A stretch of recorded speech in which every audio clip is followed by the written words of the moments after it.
పూర్వము కాశీపట్నంలో ఒక గురువు ఉండేవాట. ఆయన తన శిష్యులందరినీ పిలిచి, నాకు కుష్ఠరోగం వస్తుంది, నాకు ఎవరు సేవ చేస్తారు అని చెప్పి అడిగాట. అడిగితే అక్కడున్న శిష్యులందరూ వెళ్ళిపోయారు మెల్లిగా. ఆ దేపుకుడు అనేవాడు గమనించాట, ఈయన కుష్ఠరోగం వస్తుందని చెప్తున్నాడు, నేను ఎలాంటి స్థాయి గురువు, ఆలోచించి నేను సేవ చేస్తాను అన్నాడు.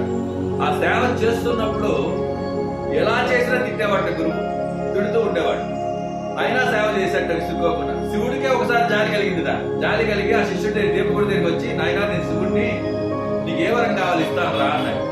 సరే ఉండు, మా గురువు గారిని అడిగి వస్తాను అన్నాడు. శివుడికి భయం పట్టుకుంది. ఇప్పుడు వెళ్ళి గురువుని అడిగితే ఏం చెప్తాడు, ఏ వరం పెడతాడని వెంటనే విష్ణువుకి చెప్పేట. ఆయన భయం అయింది, మళ్ళీ శాపం పెడతాడని. విష్ణువుని పిలిచిన తర్వాత విష్ణు వచ్చి చాలా మాయలు చేసి వాడిని నెలకు మెప్పించి చివరికి వరం కోరుకో అన్నాడు. ఏముందో, నా గురు పాద సేవనం చేసేటువంటి శక్తిని నాకు అనుగ్రహించు అన్నాడు.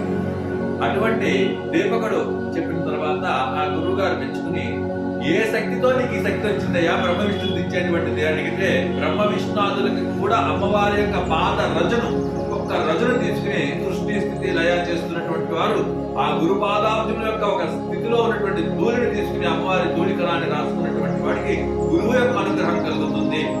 అయితే ఇవన్నీ బాగానే ఉన్నాయి, అమ్మవారి యొక్క శక్తి అంతా, మరి మాకేమిటి లాభం అనేది అడుగుతున్నాడు ఇక్కడ. అప్పుడు ఆయన చెప్తున్నాడు, ఆ పాద రజను మీ దగ్గర ఉంటే, హ్రీం బీజం మీ దగ్గర ఉంటే, సంక్షిప్యేన వచతో ధూళిన నిధం, ఆ ధూళిగాని మీకు తగిలితే సకల ఐశ్వర్యులు బ్రహ్మ విష్ణు మహేశ్వరులతో పాటు అందరూ వచ్చి దిగి ఉంటారు మీ దగ్గర అని చెప్పేటువంటి మహా ఐశ్వర్యాన్ని, మహా మోక్షాన్ని, మహా విభూతులని, మహామోక్షం కావాల్సిన వాళ్ళకి మోక్షాన్ని, ఐశ్వర్యం కావాల్సిన ఐశ్వర్యాన్ని ఇస్తుంది సౌందర్యలహరి అని చెప్పి 3వ శ్లోకంలో చక్కగా మనకి చెప్పడం జరిగింది. నా గురువాధికం. జయ గురుదేవ, జయ బాలాత్రి గురుదేవతాయ, జయ బాల.